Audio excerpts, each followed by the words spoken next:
What's up guys, Asian here with another build video. Today we're going to be going over the Magicka Warden. The Magicka Warden is a class that is kind of gated behind the Morrowind expansion, so you do need to buy the Morrowind expansion in order to use the Warden class.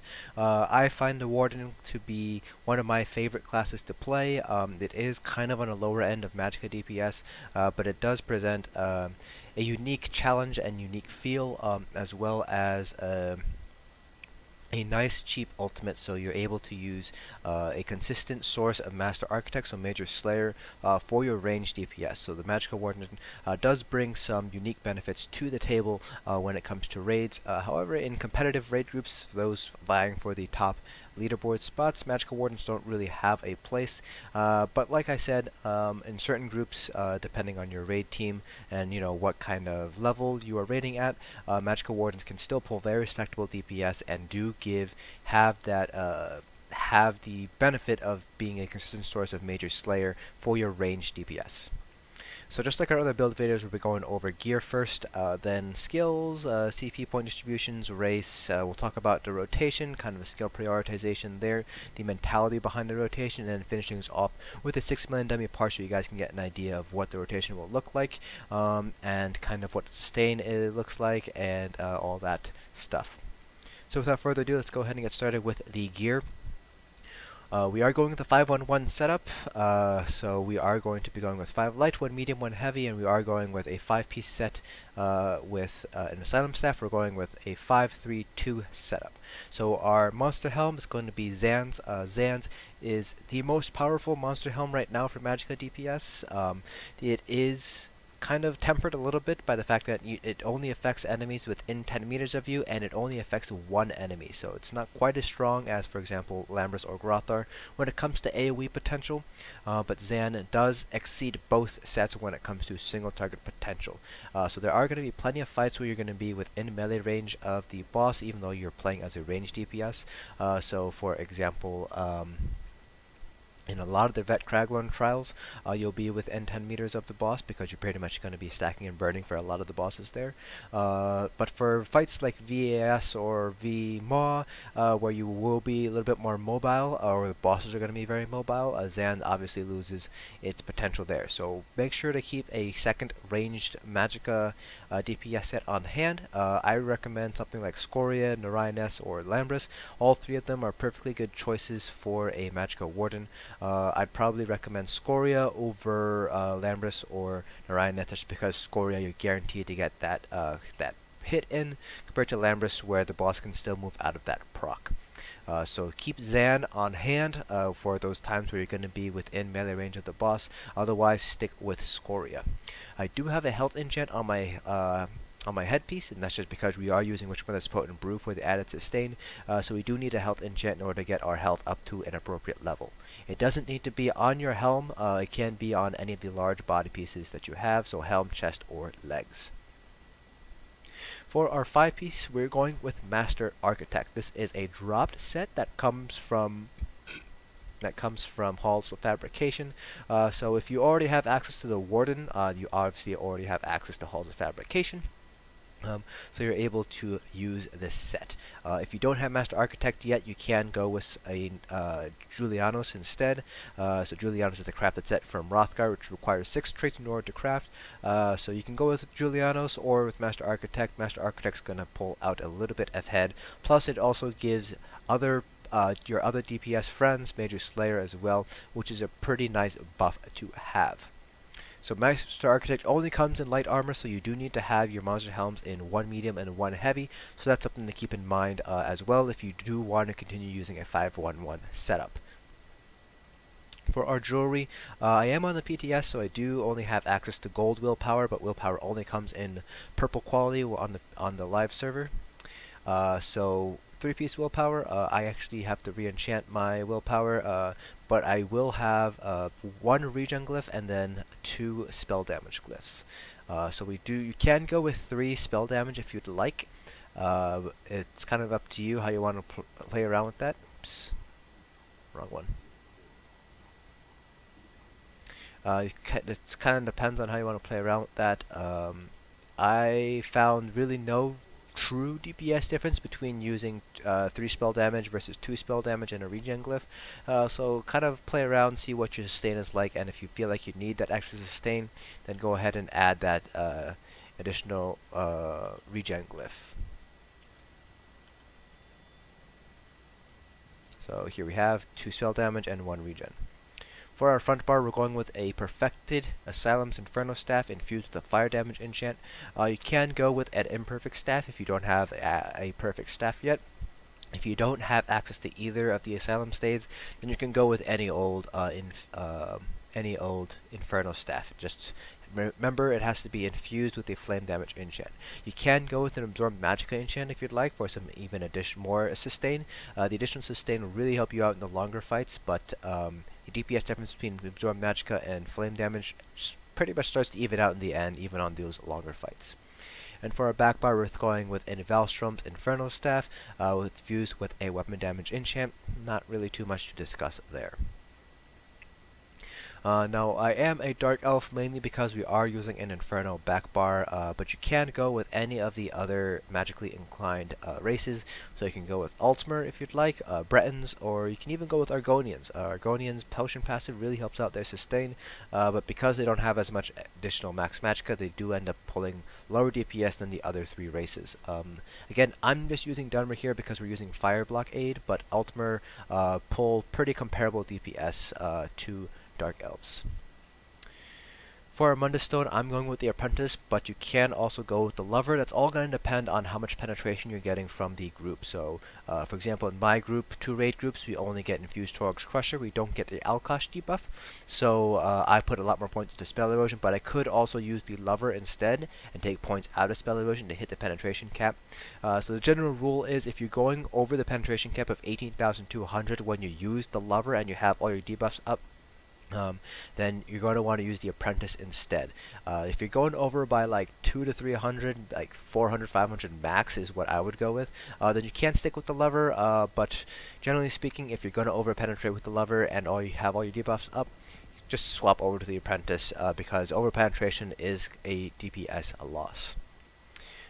Now, I am using Witchmother's Potent Brew, like I said earlier. It gives us max health, max Magicka, and Magicka regen. It's not quite as good as Blue Food in terms of the amount of health and Magicka you get, but the added regen is pretty strong here. You can go with Blue Food if you'd like, just expect a pretty steep drop in your sustain as a result. There is also Gold Food from Clockwork City DLC that uses Perfect Row and is basically an upgraded version of Witchmother's Potent Brew. Gives you slightly better stats as well as some additional health regen, but it does use Perfect Row, so it is expensive to buy as well as to make, so don't feel like you have to use it. Witchmother's is a perfectly good food to use for all the content in the game. Now for our skills, start off with our front bar.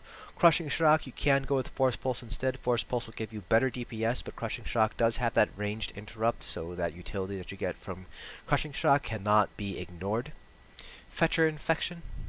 Elemental Drain, this is actually where we would normally put our shield. So you can go with either Dampen Magic or Harness Magicka, it's kind of up to you.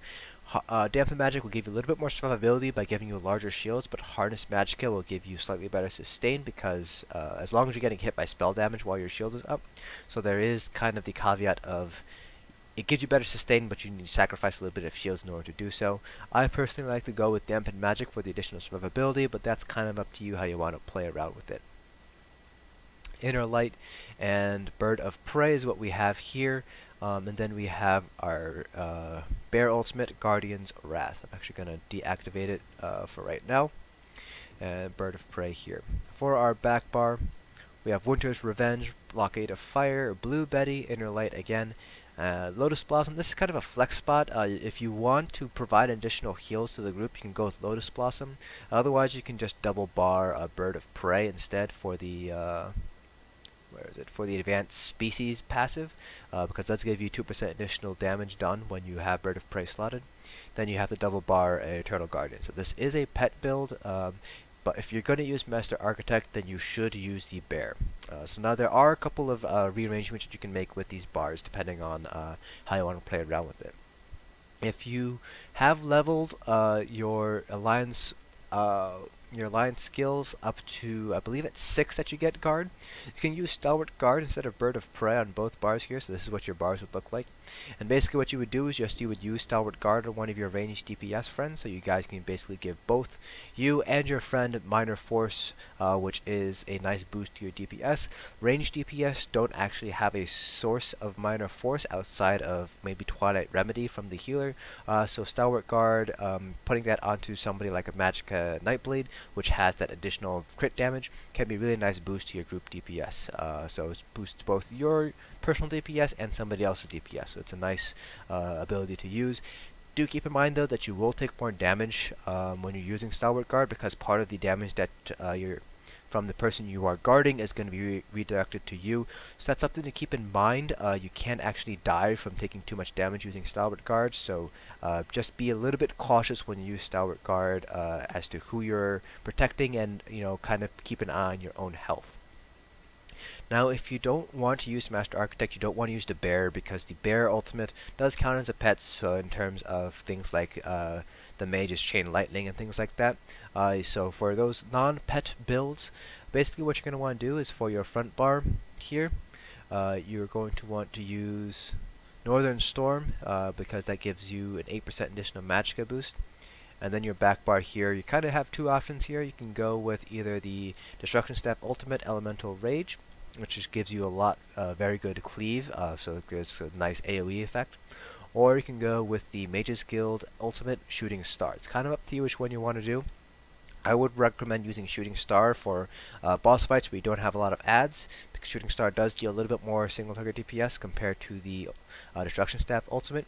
But the Destruction Staff Ultimate does have a much better AoE effect, so if you are fighting bosses where you have adds coming in, then the Destruction Staff Ultimate is going to be a better choice. So it's kind of up to you how you want to play around with that. So pick whichever ultimate that you would like. So those are kind of the two ultimates you can use if you don't want to use can't use the Bear pet. So I'm just gonna rearrange my bars here.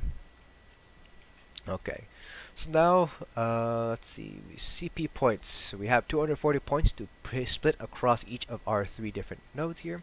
Starting off with our green CPs, I have 75 in Arcanist and 75 in Tenacity, which leaves 50 points, which you, or not 50, 90 points, which you can kind of put into basically whatever nodes that you would like in under the green tree. This is something that I have.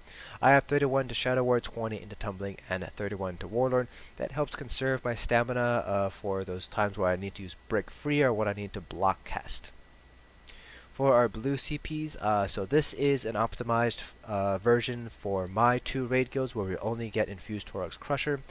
So dependent on your own raid group and what kind of debuffs you can get and what kind of uptimes you can expect to get on things like Alkash, your CP distribution will vary. What I recommend doing is picking up the add-on constellations as well as combat metrics. Basically what you want to do is you want to do a parse. I would recommend doing saving a raid parse that you do on your character, and then basically you pull that up, and then you hit combat metrics import, and it'll import all the information it needs. You do need to manually put in your spell penetration, so you're going to need to math that out yourself. You're going to hit champion points and then hit calculate, and it'll bring you, basically tell you over in this column what your best CP point distribution is going to be. So this is optimized again for Infused Torag's Crusher, so dependent on whether you have Alkash or not, your distribution might vary. Just use constellations to figure out what is the optimal scenario for you. I have 52 into Elfborn, 49 to Elemental Expert, 40 into Spell Erosion, 9 into Staff Expert, 56 into Master at Arms, and 34 into Thaumaturge.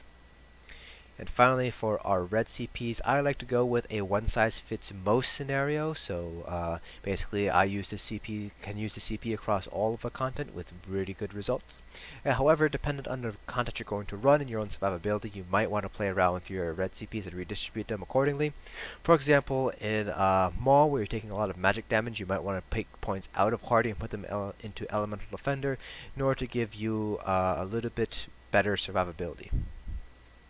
I have 51 to Ironclad, 1 to Spell Shield, 44 into Thick Skin, 1 into Light Armor Focus, 56 into Hardening Elemental Defender, and 31 into Bastion. I like to maintain at least 30 points into Bastion for the Infusion passive. This basically boosts Magicka regen for anybody you revive, so if whether you're reviving a tank, Magicka DPS, or a healer, getting your Magicka back faster is always a welcome thing to do after you die, because you only res with a certain amount of Magicka. So now that we have all that stuff done and taken care of, let's go ahead and start talking about our rotation here. So we're going to go over to this 3mm dummy to kind of show you guys what you want to maintain. So obviously you want to have your ultimate up. I'm not going to summon the bear, because if I do, it'll kind of mess up the 6mm dummy parse, because it'll probably run over here. So basically the most important thing you're going to want to maintain is going to be your Blue Betty. Because that is a source of Magicka regen for you. So obviously you want to keep that up whenever you can. The next obvious one that you're going to want to put down are going to be your backbar dots, so Blockade and Winter's Revenge. Those both do a decent amount of DPS. Then comes Fletcher Infection, and then obviously you're just spammable. So you will have a dynamic rotation because your dots don't line up very nicely. So Fetcher Infection has a 10-second duration, Blockade has an 8-second duration, and Winter's Revenge has a 12-second duration, so they don't really line up all that well. And if you are using Bird of Prey, that has a 10-second duration, so it is going to be a little bit difficult to line things up correctly without overcasting and basically wasting Magicka. So you're just going to have to deal with a dynamic rotation. So you will need to, I highly recommend getting something like Shrendar and Action Duration Reminder to kind of keep track of your drown dots, so you are able to basically recast them when they start to run out, and so you're not stuck overcasting your abilities there. So basically what your rotation looks like is basically going to look something like this. If you are using Bird of Prey, you can try to maintain it if you'd like, but you should be getting Minor Berserk from your healer's combat prayer. The Bird of Prey is just there in case you're running around a lot. For example, in against St. Ohms in VAS, you're running around a lot, so you might not be able to get very nice combat prayer uptime. This is what it basically looks like.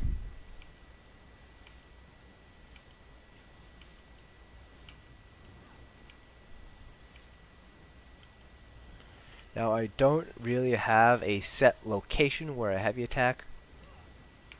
I just heavy attack wherever I feel like I need the resources.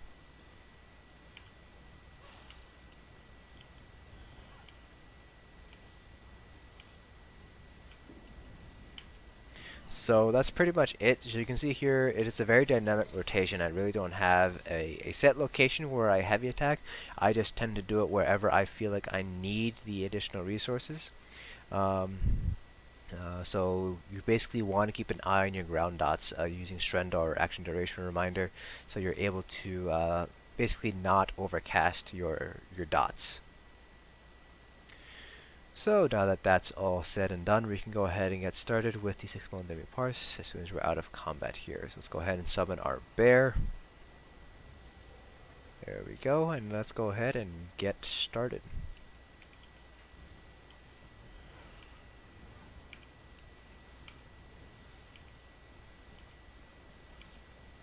I will try to narrate through the parse, the important parts.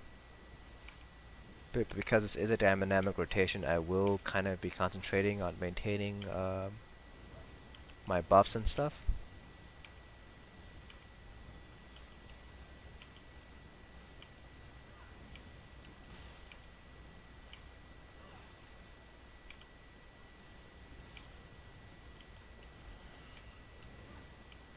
So you can see here, all my dots are not lining up very well, and I'm just kind of keeping an eye on Action Duration Reminder.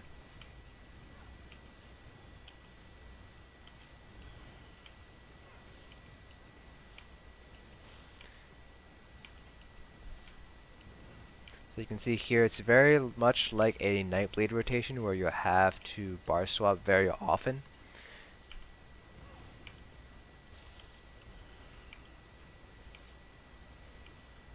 You can see here we're getting our ultimate up fairly quickly, and that's mostly because there is a passive in the Animal's Companion line which gives us ultimate whenever we use an Animal Companion's ability.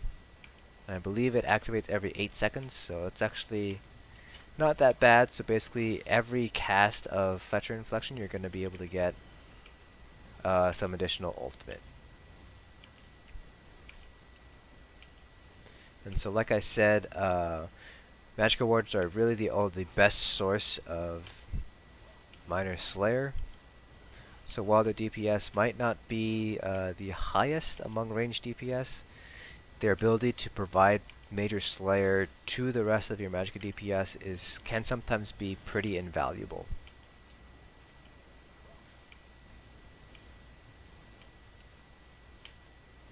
So you can see here there are times where your dots will line up. That's just the nature of the game.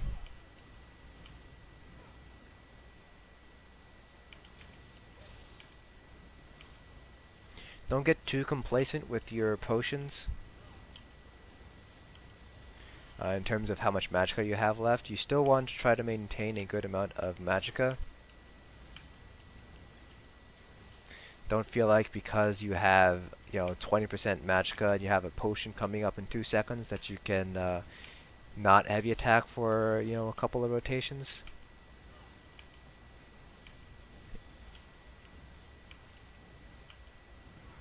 Alright, so there we have it. That is our DPS parse with a Magicka Warden. This is a pet build, and we are getting Minor Berserk from the Bird of Prey, so it is going to be a slightly inflated parse compared to what you would pull in a raid, so do bear that in mind. We're also getting Major Slayer as well, so that's going to inflate our parse a little bit as well, compared to some other Magicka DPS class. So we pulled almost about 35.1k DPS here on a 6 million dummy with some pretty not terrible regen drain disparity there. It's a lot better than, for example, on a Sork.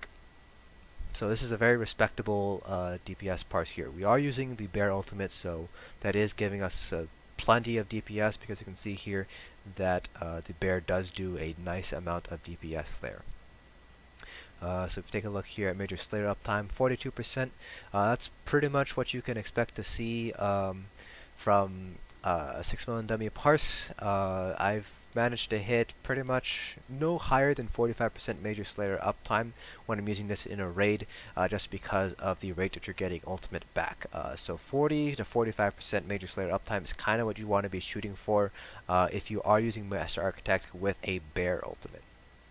So you can see here the Blockade, Winter's Revenge, Fetcher Infection, and your Bear, they all do very high amounts of DPS, but your light attacks are going to be the most important part of your rotation and your source of DPS. Crushing Shock is also very up there. You just have to add these all up, and you can see we're pulling about 30% of our DPS is coming from Crushing Shock. So that's pretty much it for this video. So you can see here that Magicka Wardens do pull very good DPS with a non-bear build.